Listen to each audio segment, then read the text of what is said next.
다 함께 사도신경으로 우리의 신앙을 고백하겠습니다. 나는 전능하신 아버지 하나님 천지의 창조주를 믿습니다. 나는 그의 유일하신 아들 우리 주 예수 그리스도를 믿습니다.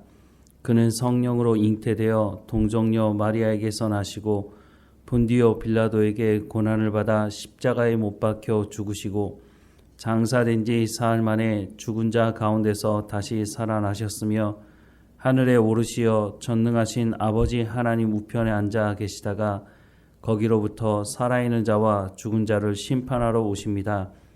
나는 성령을 믿으며 거룩한 공교회와 성도의 교제와 죄를 용서받는 것과 몸의 부활과 영생을 믿습니다. 아멘. 찬송가 588장 함께 찬양하겠습니다. 찬송가 588장입니다. 공중 나는 새를 보라 농사하지 않으며 곡식 모아 곡간 안에 들인 것이 없어도 세상 주관하는 주님 새를 먹여주시니 너희 먹을 것을 위해 근심할 것 무엇냐. 들의 백합화를 보라 기삼 수고 안에도 솔로몬의 입은 옷도 입고만 못하였네. 아궁 속에 던진 풀도 귀히 입히시거든. 사랑하는 자녀들을 입히시지 않으랴. 너희들은 세상에서 무엇 먹고 마시며 무슨 옷을 입고 살까 염려하지 말아라. 이는 이방 사람들이 간구하는 것이요 너희 하늘 아버지는 너희 쓸 거라신다. 너는 먼저 주의 나라 그의 의를 구하면 하나님이 모든 것을 너희에게 주시리. 내일 일을 위하여서 아무 염려 말지니 내일 염려하지 말라. 오늘 고생 족하다. 아멘. 오늘 하나님께서 우리에게 주시는 말씀은 누가복음 17장 1절에서 10절까지 말씀입니다. 우리 함께 읽겠습니다. 예수께서 제자들에게 이르시되 실족하게 하는 것이 없을 수는 없으나 그렇게 하게 하는 자에게는 화로다. 그가 이 작은 자 중에 하나를 실족하게 할진대 차라리 연자 맷돌이 그 목에 매어 바다에 던져지는 것이 나으니라. 너희는 스스로 조심하라. 만일 내 형제가 죄를 범하거든 경고하고 회개하거든 용서하라. 만일 하루에 7번이라도 내게 죄를 짓고 7번 내게 돌아와 내가 회개하노라 하거든 너는 용서하라 하시더라. 사도들이 주께 여짜오되 우리에게 믿음을 더하소서 하니 주께서 이르시되 너희에게 겨자씨 하나일 만한 믿음이 있었더라면 이 뽕나무더러 뿌리가 뽑혀 바다에 심기어라 하였을 것이요 그것이 너희에게 순종하였으리라. 너희 중 누구에게 밭을 갈거나 양을 치거나 하는 종이 있어 밭에서 돌아오면 그더러 곧 와 앉아서 먹으라 말할 자가 있느냐. 도리어 그더러 내 먹을 것을 준비하고 띠를 띠고 내가 먹고 마시는 동안에 수종 들고 너는 그 후에 먹고 마시라 하지 않겠느냐? 명한 대로 하였다고 종에게 감사하겠느냐? 이와 같이 너희도 명령 받은 것을 다 행한 후에 이르기를 우리는 무익한 종이라 우리가 하여야 할 일을 한 것뿐이라 할지니라. 아멘. 연자 맷돌은 우리가 보통 사용하는 그런 작은 맷돌이 아니고요. 블레셋에게 붙잡혔던 삼손이 돌렸던 커다란 맷돌을 말하는 것입니다. 연자 맷돌을 목에 메고 바다에 던져지게 되면 어떻게 되겠습니까? 상상만 해도 끔찍한 일인데 사람을 실족하게 만들게 되는 것이 바로 연자 맷돌을 목에 메고 바다에 던져지는 것과 같다라고 말씀하고 있습니다. 오늘 본문 1절부터 4절 말씀해 보면 예수께서 제자들에게 이르시되 실족하게 하는 것이 없을 수는 없으나 그렇게 하는 자에게는 화로다. 그가 이 작은 자 중에 하나를 실족하게 할진대 차라리 연자 맷돌이 그 목에 매어 바다에 던져지는 것이 나으니라. 너희는 스스로 조심하라. 만일 그 형제가 죄를 범하거든 경고하고 회개하거든 용서하라. 만일 하루에 7번이라도 내게 죄를 짓고 7번 내게 돌아와 내가 회개하노라 하거든 너는 용서하라 하시더라 라고 말씀을 하고 있습니다. 여기서 말하는 실족하게 한다는 것은 상대방이 죄를 짓게 하거나 상대방이 예배의 자리를 떠나가게 하는 그런 행위를 말하는 것입니다. 우리가 교회 공동체 안에서 함께 생활을 하다 보면 생각도 다르고 생활 방식도 다르다 보니 충돌이 있을 수밖에 없죠. 그런데 거기서 더 나가서 사람이 교만하거나 탐욕 때문에 다른 사람에게 죄를 짓도록 하는 것은 바로 연자 맷돌을 메고 바다에 빠지는 것과 같다라고 경고하고 있는 것입니다. 그래서 오늘 본문의 말씀에 보면 그 형제가 죄를 범하였는데 그 죄에 대해서 지적하고 회개할 수 있도록 하지 않는 것은 바로 이와 같은 것이다 라고 말씀을 하고 있습니다. 마태복음 18장 12절부터 19절에 이런 말씀이 있는데요. 너희 생각에는 어떠하냐? 만일 어떤 사람이 양 100마리가 있는데 그 중에 하나가 길을 잃었으면 그 99마리를 산에 두고 가서 그 길 잃은 양을 찾지 않겠느냐? 진실로 너희에게 이르노니 만일 찾으면 길을 잃지 아니한 99마리보다 이것을 더 기뻐하리라. 이와 같이 이 작은 자 중에 하나라도 잃는 것은 하늘에 계신 너희 아버지의 뜻이 아니니라. 내 형제가 죄를 범하거든 가서 너와 그 사람과만 상대하여 권고하라. 만일 들으면 내가 내 형제를 얻은 것이요 만일 듣지 않거든 한두 사람을 데리고 가서 두세 증인의 입으로 말마다 확증하게 하라. 만일 그들의 말도 듣지 않거든 교회의 말하고 교회의 말도 듣지 않거든 이방인과 세리와 같이 여기라. 진실로 너희에게 이르노니 무엇이든지 너희가 땅에서 매면 하늘에서도 매일 것이요 무엇이든지 땅에서 풀면 하늘에서도 풀리리라.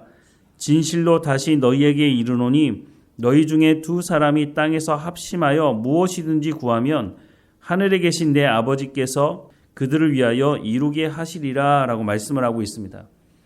여기서 말하는 길 잃은 양은 바로 죄 지은 형제를 의미하는 것입니다. 형제가 죄를 지었는데 그 죄에 대해서 그 형제가 회개할 수 있도록 처음에는 그 일과 관계가 되어 있는 사람이 찾아가서 이것은 죄니까 회개하고 하나님께 용서를 구하라 라고 권면했는데도 불구하고 그 말을 듣지 않으면 어떻게 하라고요? 한두 사람이 더 같이 가서 말하라고 말하고 있습니다. 그런데 한두 사람이 찾아가서 또 말했음에도 불구하고 회개하고 돌이키지 않는다면 이제는 교회가 가서 말을 하라는 것입니다. 교회가 가라는 것은 건물이 가서 말하는 말이 아니라 교회의 지도자인 목회자나 장로가 찾아가서 권면하라는 것입니다. 그럼에도 불구하고 회개하지 않는다면 어떻게 하라고요? 이방인과 세리와 같이 여기라 라고 말씀을 하고 있습니다. 그러면서 뭐라고 말씀합니까? 너희가 땅에서 매면 하늘에서 매이고 너희가 땅에서 풀면 하늘에서 풀릴 것이다 라고 말씀을 하고 있습니다. 죄의 용서에 대한 말씀을 하고 있는 것이죠. 회개하고 돌이킨다면 언제든지 받아주라는 말씀을 하고 있습니다. 그러면서 조금 전에 읽었던 19절 말씀에 보면 너희 중에 두 사람이 땅에서 합심하여 무엇이든지 구하면 하늘에 계신 내 아버지께서 그들을 위하여 이루게 하시리라 라고 말씀합니다. 이것은 두세 사람이 모여서 열심히 기도하면 하나님께서 응답하신다는 말씀이 아닙니다. 너희가 이 땅에서 죄가 있는 그 형제에게 권징을 하게 된다면 하나님도 그 권징과 함께 하시겠다는 것입니다. 왜냐하면 그렇게 해야 그 사람이 그 죄를 다시 짓지 않기 때문인 것입니다. 권징하라는 것이죠. 그러면 그 권징을 통해서 다시는 그 죄를 짓지 않게 될 것이라고 하나님께서 원하시는 것이 바로 이런 것 아니겠습니까? 예수님이 바로 이것이 어떤 것인지를 보여주셨죠. 예수님의 제자들이 예수님을 배신하고 다 도망갔을 때 예수님 어떻게 하셨습니까? 그들이 나중에 예수님을 만났을 때 회개하고 돌이켰을 때 예수님께서 그들을 용서하고 받아주시지 않습니까? 교회가 그러해야 한다는 것입니다. 하루에 7번이라도 그 사람이 회개하고 돌이킨다면 용서를 하라는 것이 바로 주님의 말씀인 것입니다. 그런데 제자들도 그렇지만 오늘 우리도 사실 이렇게 한다는 것이 쉽지 않습니다. 그래서 제자들이 말하지 않습니까? 우리에게 믿음을 더하소서라고 말하고 있습니다. 그랬더니 예수님께서 겨자씨만한 믿음이 있어야 라고 말씀을 하고 있습니다. 겨자씨 정말 작은 것인데 그런 믿음, 주님께서 말씀하신 대로 우리가 회개한 사람을 용서할 그 마음, 그 믿음이 있다면 이라고 말씀을 하시는 것이죠. 7절부터 10절 말씀해 보면 너희 중 누구에게 밭을 갈거나 양을 치거나 하는 종이 있어 밭에서 돌아오면 그더러 곧 와 앉아서 먹으라 말할 자가 있느냐? 도리어 그더러 내 먹을 것을 준비하고 띠를 띠고 내가 먹고 마시는 동안에 수종 들고 너는 그 후에 먹고 마시라 하지 않겠느냐? 명한 대로 하였다고 종에게 감사하겠느냐? 이와 같이 너희도 명령 받은 것을 다 행한 후에 이르기를 우리는 무익한 종이라 우리가 하여야 할 일을 한 것뿐이라 할지니라 라고 말씀하고 있습니다. 종이 종으로서의 일을 하는 것은 마땅한 것입니다. 우리가 하나님의 사람으로 교회로 부름받았다면 교회가 교회다운 하나님의 부르심에 합당한 삶을 살아가는 것은 너무 당연한 것입니다. 그런데 우리 주변에 교회로 부름받았음에도 불구하고 합당한 삶을 살아가지 않는 사람들이 너무 많다 보니까 우리가 거룩한 삶을 살아가는 것은 너무 마땅한 일인데 하나님의 말씀하신 성경에 기록된 말씀에 순종하는 것을 대단한 것처럼 여기고 있지는 않은가 하는 생각을 합니다. 종이 종으로서의 마땅한 일을 하고 나서 뭐라고 말한다고요? 우리는 무익한 종이라 우리가 하여야 할 일을 한 것뿐이다 라고 말해야 한다는 것입니다. 교회가 교회다운 모습을 보여야 하는데 초대교회에 보면 고린도 교회가 이 모습을 보이지 못했던 것을 봅니다. 마땅히 하나님 앞에서 하나님 말씀대로 순종함으로 사랑함으로 서로를 용서하며 서로 한 공동체를 이루어야 했었는데 고린도 교회가 그런 모습을 보이지 않았죠. 서로를 향해서 비난하고 비판하고 정죄했던 고린도 교회를 향해서 하나님의 말씀을 중심에 두고 모두가 한 공동체 한 몸이 되어야 한다고 사도 바울이 고린도 교회에 편지를 쓰고 있는 것을 오늘 이 시대도 우리가 확인할 수가 있는 것입니다. 교회가 죄를 허용하면 어떻게 되겠습니까? 그 정도는 괜찮아 라고 말하게 된다면 교회는 부르심이 합당한 삶을 살아갈 수 없게 되는 것입니다. 아무리 아름다운 성전을 지어놓는다 할지라도 그 안에 범죄한 사람들이 서로의 죄에 대해서 묻지 않는다면 그곳에 과연 하나님께서 임재하셔서 그들의 제사, 그들의 예배를 받으시겠습니까? 교회는 교회다움을 가져야 한다는 것입니다. 그러기 위해서 교회 안에 범죄한 사람들이 있다면 그 죄를 회개할 수 있도록 그 사람들에게 하나님의 말씀으로 권면하고 그 사람들이 회개하고 돌이킨다면 언제든지 그 사람들을 받아들 준비가 되어 있어야 한다고 말씀하고 있는 것입니다. 오늘 이 시대에 이단에 빠진 사람들이 적지 않습니다. 그 사람들이 다시 교회로 돌아왔을 때 과연 오늘 교회가 그 사람들을 수용할 수 있을까? 그 사람들을 바라보면서 저 사람 이단에 빠진 사람인데 언젠가는 또 빠질 거야. 이런 식으로 바라보고 있다면 이단에 빠졌다가 회개하고 돌이키는 사람들이 어떻게 주님 앞에 다시 돌아와서 예배할 수 있겠습니까? 교회는 그 사람들이 회개하고 돌이킨다면 그 죄가 어떤 죄이든지 간에 정말로 회개하고 돌이킨다면 받아주라고 말씀을 하고 있습니다.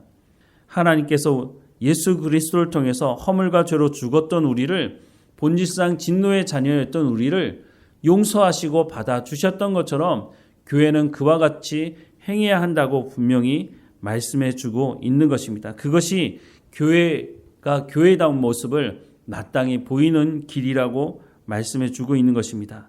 그렇다고 해서 그것을 자랑할 일도 아니라고 말씀하고 있는 것입니다. 우리가 그리스도인으로 마땅히 행해야 될 일들을 행해놓고 그것을 자랑할 것이 아니라 우리는 마땅히 한 일을 한 것뿐이라고 고백하는 겸손을 가져야 한다고 말씀해 주고 있는 것입니다. 오늘 우리 교회는 어떻습니까? 우리가 하나님 앞에 끼어 있지 않으면 우리가 서로 정죄하고 비난하는 고린도 교회처럼 행할 수 있다는 것을 기억해야 할 것입니다. 하나님을 아는 지식이 없으면, 하나님이 어떤 분인지 알지 못하면, 하나님께서 예수 그리스도를 통해서 우리 가운데 보여주신 그 사랑이 무엇인지를 우리가 깨닫지 못하면 우리가 함께 모여서 고린도 교회 같은 일을 행할 수 있다는 것을 기억해야 할 것입니다. 오늘 하루를 살아가면서 하나님 앞에 다시 한번 무릎 꿇으며 하나님, 내가 다른 사람이 죄를 짓도록 하는 행위를 하지 않을 뿐만 아니라 하나님께서 나를 용서하신 것처럼 죄를 회개하는 성도가 있다면 함께 한 공동체를 이룰 수 있도록 우리가 용서하는 마음을 가지고 살아갈 수 있도록 우리의 모습을 바로 직시하고 알아갈 수 있도록 하나님 인도해달라고 기도하며 하나님과 동행하는 우리의 삶이 되기를 주님의 이름으로 축원합니다. 기도하겠습니다. 사랑하는 하나님, 죄를 회개하고 용서를 구하는 그 사람이 하루에 7번이라도 그렇게 할 때에 그 사람을 받아주라고 하는 말씀을 듣게 됩니다. 하나님, 우리의 믿음이 적은 것을 하나님 앞에 고백할 수밖에 없습니다. 하나님, 우리가 얼마나 연약한 존재인지 하나님 아시오니 우리에게 믿음을 더해달라고 고백할 때에 겨자씨만한 믿음이 있다면 너희가 그와 같이 행하지 않을 것이라고 말씀하는 이 말씀 앞에 더욱 겸손한 삶을 살아갈 수 있도록 은혜를 허락해 주옵소서. 우리도 하나님 말씀 앞에 끼어 있어서 죄를 범하지 않을 뿐만 아니라 죄를 회개하는 성도가 있다면 우리가 그들을 용서하고 함께 그리스도의 장성한 분량에 이룰 수 있도록, 하나님의 나라를 이루어갈 수 있도록, 우리 가운데 하나님의 사랑을 더 깊이 경험할 수 있도록, 하나님의 약속의 말씀을 온전히 믿고 살아가는 우리의 삶이 될 수 있도록 오늘도 성령의 충만함으로 우리를 붙들어 주시고 인도해 주옵소서. 오늘 어느 곳에 있든지 깨어있게 하시고 하나님 말씀을 증거하는 증거자의 삶을 살아갈 수 있도록 또한 인도해 주옵소서. 하나님을 예배하는 자리에서 하나님 말씀 듣기를 사모하게 하시고 그 말씀을 마음에 새기며 그 말씀대로 또한 삶의 현장에서 성령의 열매를 맺어가는 우리의 삶이 될 수 있도록 은혜를 베풀어 주옵소서. 날마다 우리와 함께 하시는 하나님, 육체의 건강함도 하나님 허락해 주셔서 날마다 하나님께 예배하고 기도하며 하나님의 말씀에 순종하는 삶을 온전히 살아갈 수 있도록 인도해 주옵소서. 다시 한번 간절히 구하오니 우리를 부르신 이 교회 공동체 안에서 교회다움이 무엇인지를 증거하는 우리 각 사람이 될 수 있도록 하나님 인도해 주옵소서. 우리는 무익한 종이라 우리가 하여야 할 일을 한 것뿐이라고 고백할 수 있도록 날마다 하나님과 동행하며 살아갈 수 있도록 인도해 주옵소서. 우리와 함께 하시는 하나님께 감사하고 예수님의 이름으로 기도드립니다. 아멘. 하늘에 계신 우리 아버지, 아버지의 이름을 거룩하게 하시며 아버지의 나라가 오게 하시며 아버지의 뜻이 하늘에서와 같이 땅에서도 이루어지게 하소서. 오늘 우리에게 일용할 양식을 주시고 우리가 우리에게 잘못한 사람을 용서하여 준 것 같이 우리 죄를 용서하여 주시고 우리를 시험에 빠지지 않게 하시고 악에서 구하소서. 나라와 권능과 영광이 영원히 아버지의 것입니다. 아멘.